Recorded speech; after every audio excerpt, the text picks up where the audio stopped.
I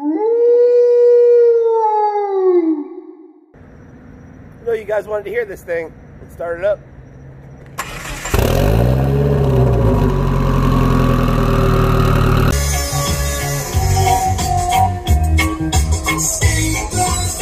Welcome back to the channel, everybody. What is up? I'm Tommy Talon. Welcome back to the Bluenose Adventures.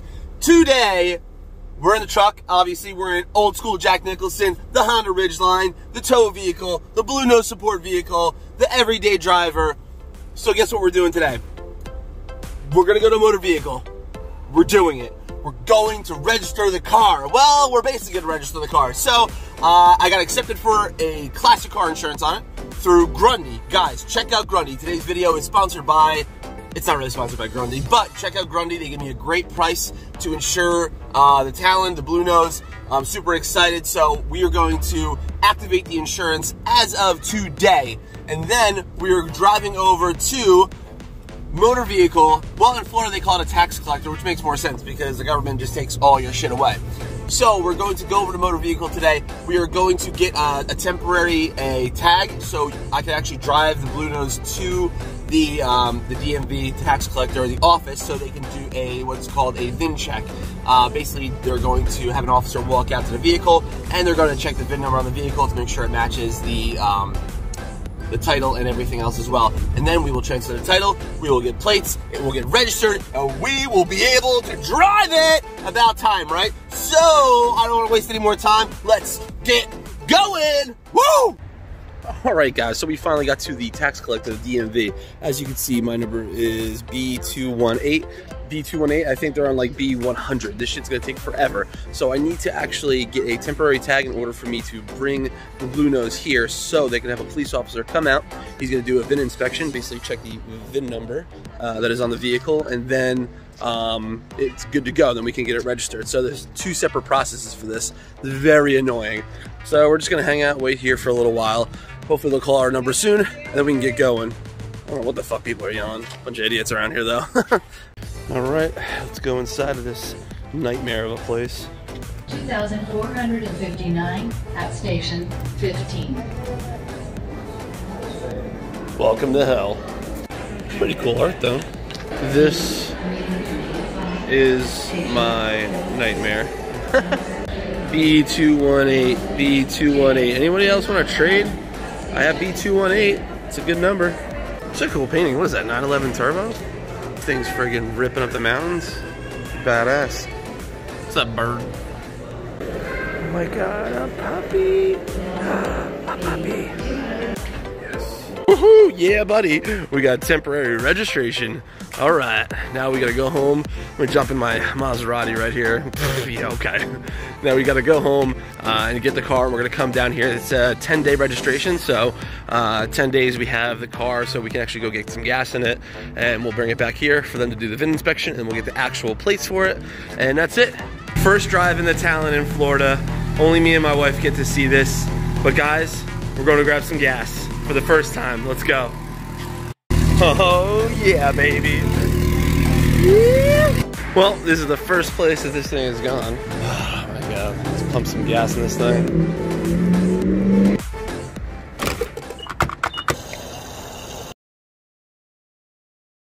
So, I'm not sure what is burning, but there is some burning.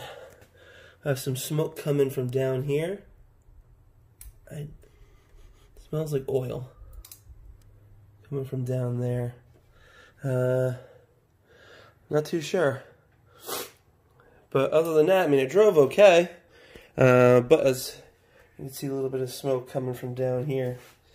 So, and I can smell the oil burning too. So we'll have to figure out what's going on with that. Woo! Okay, Bluenose family, what is going on? Me and Zook are going to the vet because he has to get his butt drained. Yeah, so I guess they build up this stinky ass stank in their butt and it needs to get drained, and it's time for Zook's to get done. He doesn't like to go, but he gets so happy when we leave. So you'll see Zook frown now and be happy in a little bit, right? It'd be fun, I know. All right, so we're off to go to the vet right now. Just want to give you guys a few updates. We have the turbo is off of the Bluenose. Yes, another hiccup. It's okay, not a big deal. I mean, it is what it is.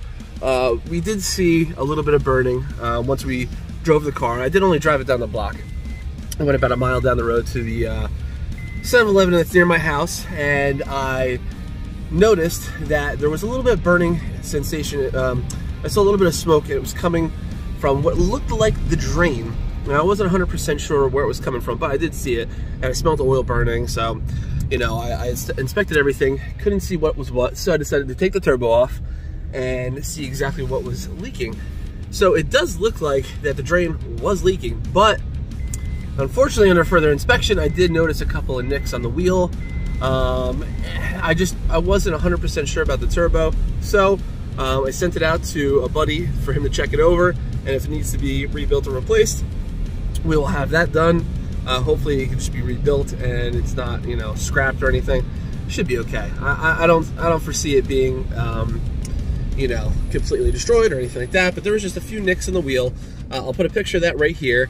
As you can see in the wheel, through the wheel, if you look at the ends, you see a little nicks. I had the filter on it. I didn't really get any contaminants in it. I don't know where it would have happened or it came from, or maybe it was there previously. I'm not sure. I did buy the turbo secondhand, so I don't know. There are a lot of different variables, but doesn't really matter. All that matters is that we're getting it fixed, and it's gonna go back on the car. So that's gonna go back on the car. Super excited. Once it gets back, hopefully we'll have it back within a week or so. It basically got it bolted on. The fuel system is in. All the new injectors are in. We checked for leaks. That's all good. We had Sam from Force Induction Pros. He was over and he stopped by and fixed the tachometer.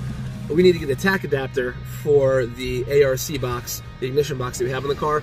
Unless you get the adapter, the tach actually won't work with it. So I gotta buy the adapter, but in the future we'll get to that. ECM link working on my little old school computer. The little, I don't even know, it's like a 14-inch or a 13-inch screen.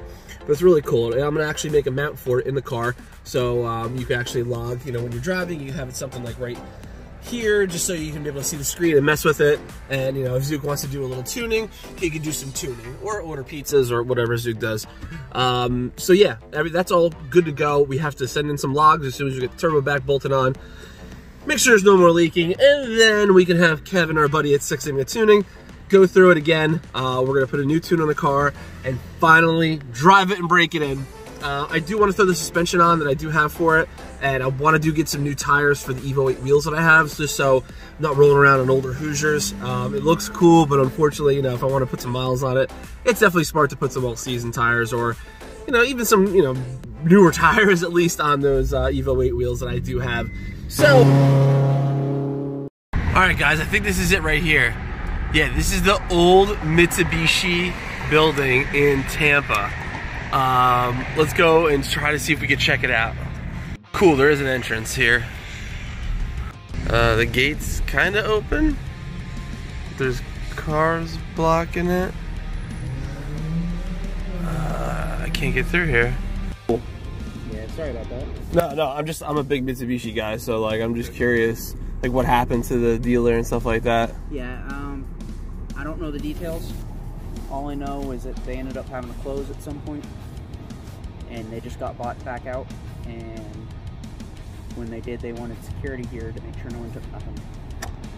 Is there any Mitsubishi stuff left that like they're just gonna get rid of? Probably not. No.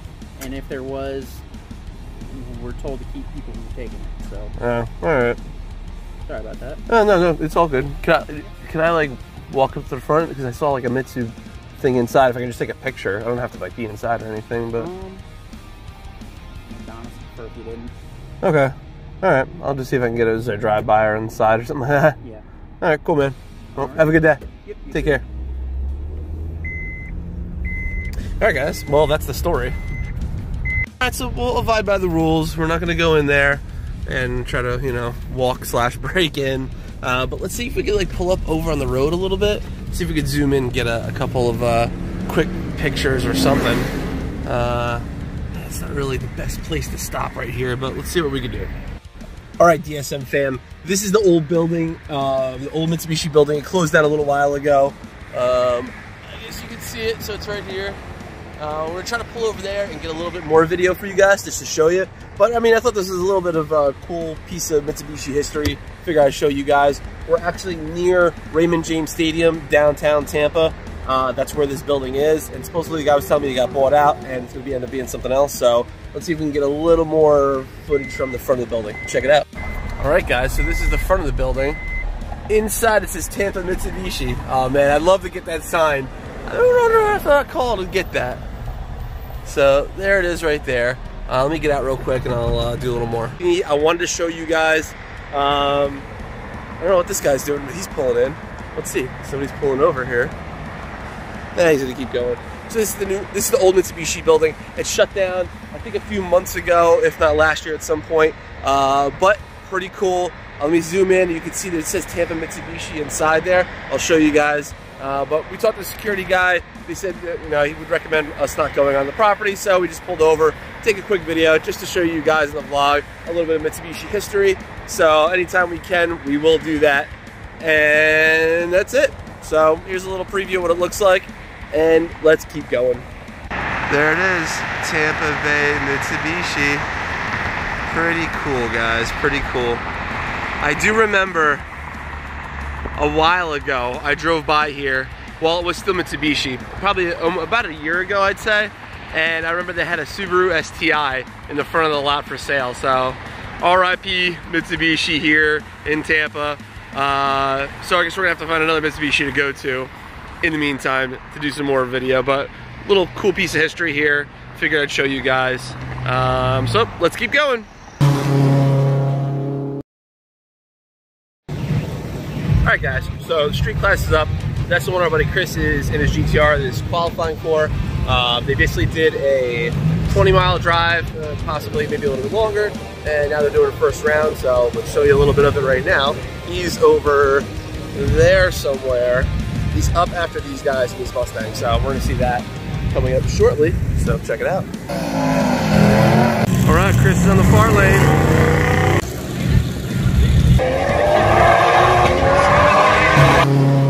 Alright, so we're at the track today. We're in Clearwater at night. Yay! Wifey's here. My cousin's here. Super, super cool. Yeah. And Yes, it's a great way to end the weekend and the night. What's a ninja? It's a ninja. Frickin' shredded, bro! Alright guys, welcome back to the Doghouse Garage.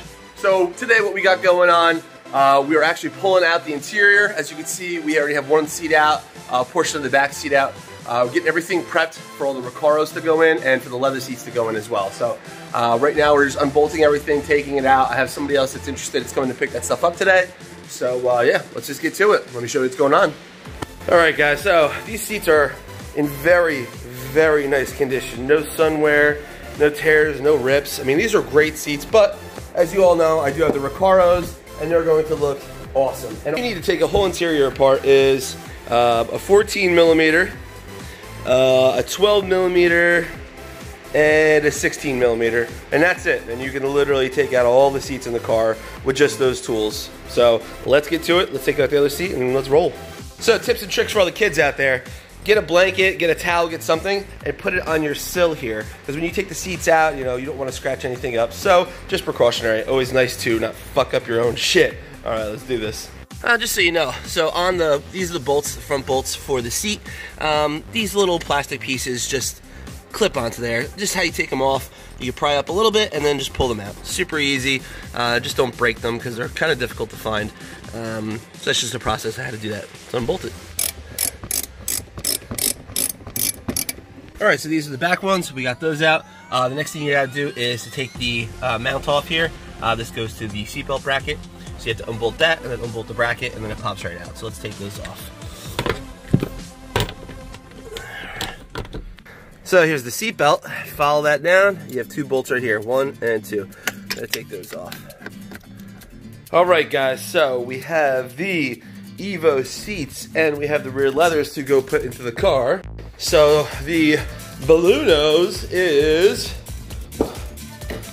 started to be taken apart. So we took out most of the interior stuff. Next, and then we could adjust the mounting brackets and then put the seats in. So we were able to actually sit in the car. So that is it. Yeah, so we have some altercations to do to the brackets in order to fit them in so the seats sit nicely.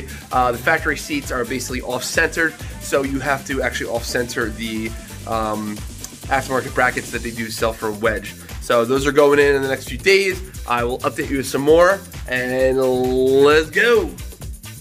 All right, guys, we are in the doghouse garage, listening to good tunes, working onto the car.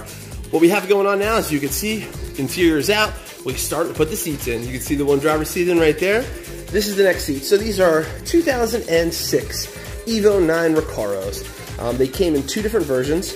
Well, 3 technically. You can get them all leather. You get leather and suede, and then leather and suede with red stitching. This is the one without red stitching, which the red stitching would be around here. This doesn't have it, which is what I was looking for.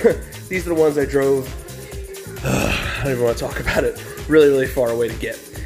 So they do have the slider on the bottom. We do have the bracket for it, which is actually right over here. Wedge bracket that we altered a little bit. We still have a little bit of work to alter so it sits in the car properly. As you can see, hard plastic back. It has room for 4-point harnesses, adjustable knob on the bottom there. Recaro suede inside, leather bolstering out here. They fit really well. I'm a pretty big guy in general, so it's nice that they fit so good. We also have, as you can see right here, everything's pulled out in the interior here and cleaning everything up. I vacuumed it all out. I'm not gonna put the carpet in yet. We're gonna leave that for another day. I just wanna fit these in here, see how they fit, and then we will get to the carpet eventually. But it's all pulled out, and we have the 2 leather back pieces, and the leather seat bottom is in my room. I can go grab that and I'll show you guys that a little bit later. So yeah, right now we just have to take the bracket that we have right over here, and we're drilling out the holes a little bit just so it can shift this in just a little. Because if you guys notice, I'm gonna walk you around a little bit. If you notice that this seat, the bolstering hits the door here, and in order to help prevent with that, if you drill the holes out a little bit, it'll actually fit in a little bit better, slide in a little bit more. It's tough with the tunnel right there, but you can get enough to have a seat sit a little more straight. They're not a perfect fit, but they're super comfortable, and you can hardly tell when you're sitting in the car anyway. But yeah, so let's get to it, guys. Ready? Let's go. So what's going on, guys? We are down here at the Pet Resource Center. This is the charity that we're going to be donating to for the Mitsubishi Owners Meet Car event in March 14th. I have a whole wish list here, which I will post a picture up of. But this is a whole wish list of stuff that they were asking as far as donations. Also, they take cash donations, which we'll be doing a raffle. We'll be raffling off some stuff, some t-shirts, some parts, and everything like that the day of. And then we're going to bring down the donation and drop it off here. So I just wanted to you know, stop by here, get the information for everybody, so we had everything 100% locked in. Also, I'm gonna try to get to be a volunteer here because this place is not far from me in general. So really excited to do this event with you guys. I really hope we could raise some awareness and some great things for some rescue animals, and it really will help the community out. So let's keep going. All right, let's have a great day, boys. Where are my damn sunglasses? Someone stole them. You guys another little update. Other than that, we'll catch you at the next video. So until next time, Zook, we'll catch you on the flip side. Bye-bye.